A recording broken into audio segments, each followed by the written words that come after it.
นะโมตัสสะภะคะวะโตอะระหะโตสัมมาสัมพุทธัสสะนะโมตัสสะภะคะวะโตอะระหะโตสัมมาสัมพุทธัสสะนะโมตัสสะภะคะวะโตอะระหะโตสัมมาสัมพุทธัสสะสัทธาสาธุปฏิจิตาโสสกจังธัมโมโสตโพติติโสกาสต่อไปข้าน้อยขออนุญาตนำพ่อแม่ครูบาอาจารย์จะได้แสดงพระธรรมเทศนาเพื่อรักษาไว้ยังพระธรรมคำสอนขององค์สมเด็จพระสัมมาสัมพุทธเจ้าและอีกของประเพณีของการทำบุญในพระพุทธศาสนาขอคุณงามความดี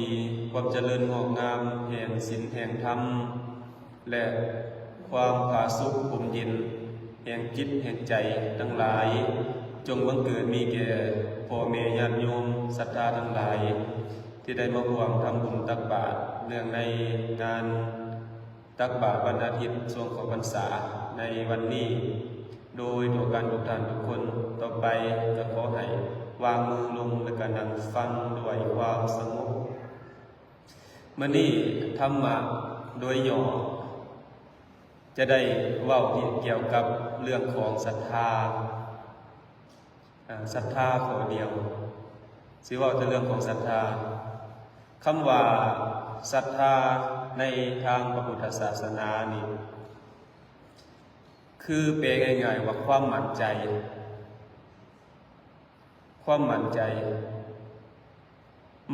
จังใดเพิ่นจึงฮ้องว่าศรัทธาในทางพระพุทธศาสนา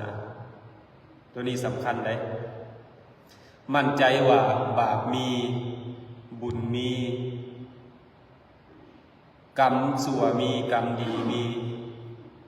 อันนี้เป็นห้องว่าเบื้องต้นของความเสื่อในทางพระพุทธศาสนาซึ่งเป็นห้องว่าศรัทธาและก็เสื่อในการตัดสรู้ขององค์สมเด็จพระสัมมาสัมพุทธเจ้าเสื่อในพระธรรมคำสั่งสอนเสื่อในการประพฤติปฏิบัติของพระสงฆ์สาวกอันนั้นเป็นห้องว่าความเสื่อในทางพระพุทธศาสนาในเมื่อว่ามีความเสื่อว่าบาปมีบุญมีนรกมีสวรรค์มีพระพุทธองค์กล่าวว่าอวินิปาตธัมโมเขาผู้นั้นจะบ่ตกต่ำมีความเสื่อจะสื่อได้เขาผู้นั้นจะบ่ตกต่ำนิยตูเที่ยงเท่แน่นอนสัมโพธิปรายานุย่อมจะบรรลุธรรมในเบื้องหน้าแต่หากว่ามีความเสื่อจังซี่แล้วนี่เฮาบ่กล้าทำบาปเพราะว่าย่านเป็นบาปย่านเป็นกรรมย่านเป็นตกนรกถ้าหากผู้ใดมีความเสื่อจังซี่แล้วถือว่าปิดประตูนรกถ้าหากว่าผู้ใดบ่เชื่อว่ามีบาปมีบุญมีคุณมีโทษเขาผู้นั้นจะกระทำแต่สิ่งที่เป็นอกุศลจะกระทำแต่สิ่งบ่ดีย้อนมีความเสื่อว่ามีบาปมีบุญฉะนั้นความเสื่อในเบื้องต้นคือว่าเสื่อใน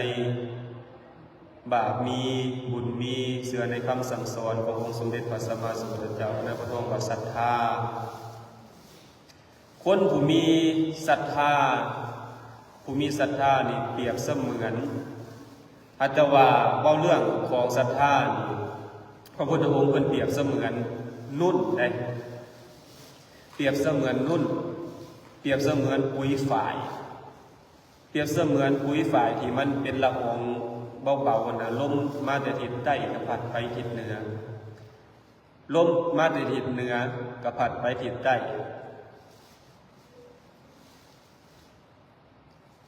ถ้าหากว่ามีแต่ศรัทธาแต่ว่าขาดการภาวนาขาดปัญญาขออภัยถ้าสิว่าคำหนึ่งคือว่าสิเฮียนเกินไปแต่ว่าบ่เป็นคำว่าของครูบาเป็นคำว่าของพระพุทธเจ้าเพราะน้องว่าผู้ที่มีศรัทธาแต่ขาดปัญญาเปรียบเสมือนคนตาข้างเดียวบอดข้างหนึ่งอันใดถ้าหากว่ามีศรัทธาแล้วและมีปัญญาตื่นปัญญาคือรู้ว่าอันนี้เป็นบาปอันนี้เป็นบุญ อันนี้เป็นคุณงามความดีนะเป็นว่าผู้มีตาสองข้าง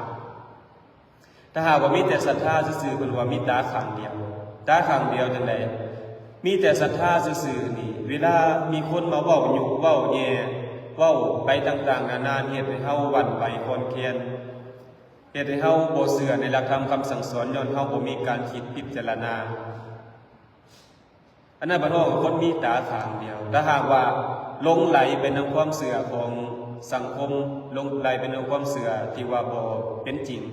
ก็เปรียบเสมือนตาบอดสองข้างตาบ่แม่นตาเฮาแนมเห็นทางนอกนะบ่เพิ่นตาในตาทางจิตทางใจนะฉะนั้นถ้าหากว่ามีศรัทธาแล้วและมีปัญญาฮอบรู้ถึงกองทุกข์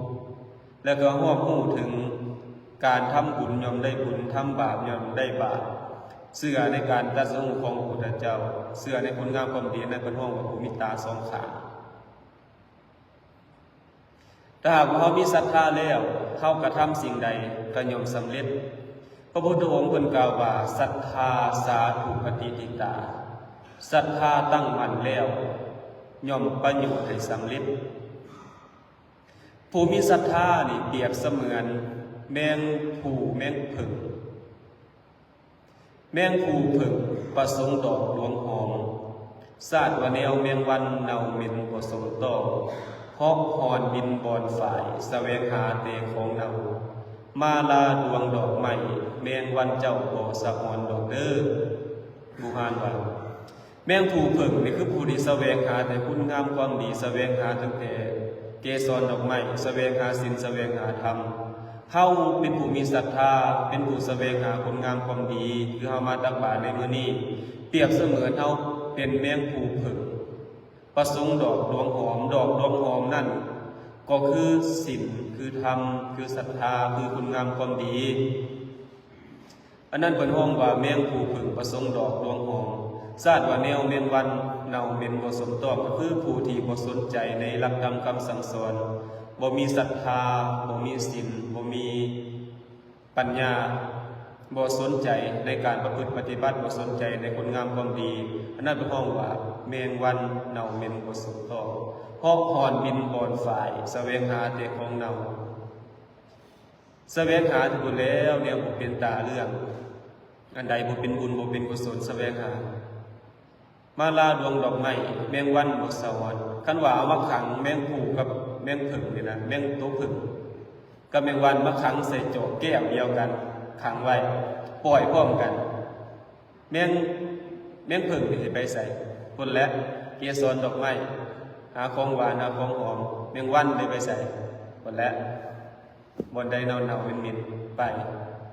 อันนั้นบ่ท้องว่าแมงผู้ผึ่งประสงค์ดอกดวงหอมซาดว่าแนวแมงวันเน่าเหม็นบ่สมต้องฮอกฮอนบินบอนฝ่ายแสวงหาแต่ของเน่ามาลาดวงดอกไม้แมงวันเจ้าบ่สะอ่อนดอกเด้อว่าซั่นใดญาติโยมเฮามาหาทำบุญทำกุศลในมื้อนี้มาไหว้พระสวดมนต์มาฟังเทศน์มาใส่บาตรเปรียบเสมือนแมงผู้ผึ่งแสวงดอกดวงหอมมาหาศีลมาหาทาน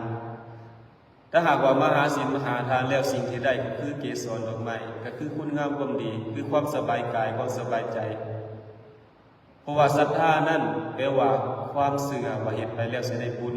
เฮ็ดไปแล้วสิได้กุศลเชื่อว่ามีบาปมีบุญเฮาจึงได้เฮ็ดกุศลขึ้นมาเฮ็ดบุญขึ้นมาในสิ่งที่เฮาได้รับก็จะเป็นคุณงามความดีซึ่งเกิดจากการประพฤติปฏิบัติพระธรรมเทศนาอย่างย่อๆในวันนี้ว่าเรื่องศรัทธาโดยย่อก็ขอให้พ่อแม่ญาติโยมศรัทธาทั้งหลายจงนำเอาไปคิดพิจารณาให้เกิดดอกออกผลว่าศรัทธานั้นแปลว่าความเชื่อความมั่นใจว่าทำบุญจะได้บุญทำบาปจะได้บาปมั่นใจว่าชาตินี้ชาติหน้ามีชาติก่อนมีเปรียบเสมือนมื้อวานก็มีมื้ออื่นก็มีแต่ว่าเฮาแนมบ่เห็นมื้ออื่นเมื่อวานนี้เฮาแนมเห็นแล้วแต่ว่าเฮาก็บ่สามารถที่จะเอาเมื่อวานคืนมาได้แต่หากว่าเฮาบ่เชื่อชาตินี้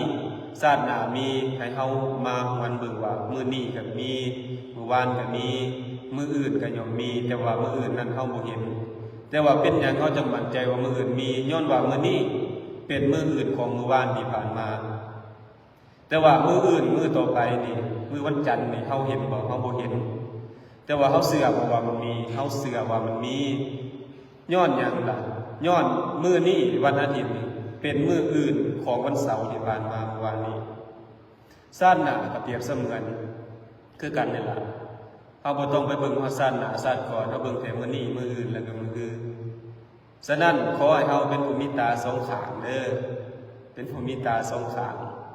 ก็คือให้มีศรัทธาและก็ให้เกิดปัญญาพระธรรมเทศนาก็คงจะเห็นสมควรแก่เวลาขอให้เจ้าภาพเจ้าศรัทธาพ่อแม่ญาติโยมทั้งหลายจะมีแต่ความสุขความเจริญสุขกายสุขใจปราศจากโรคภัยไข้เจ็บอย่าเจ็บอย่าไข้หายจากพยานโลกาบุญรักษาเทวดาคุ้มครองโดยตัวการทุกท่านทุกคนพระธรรมเทศนาก็คงจะเห็นสมควรแก่เวลานิติตาคารวะซะต่อไปผมว่าจะไปข้าวตัวเทียบธรรมดาเลยธรรมดา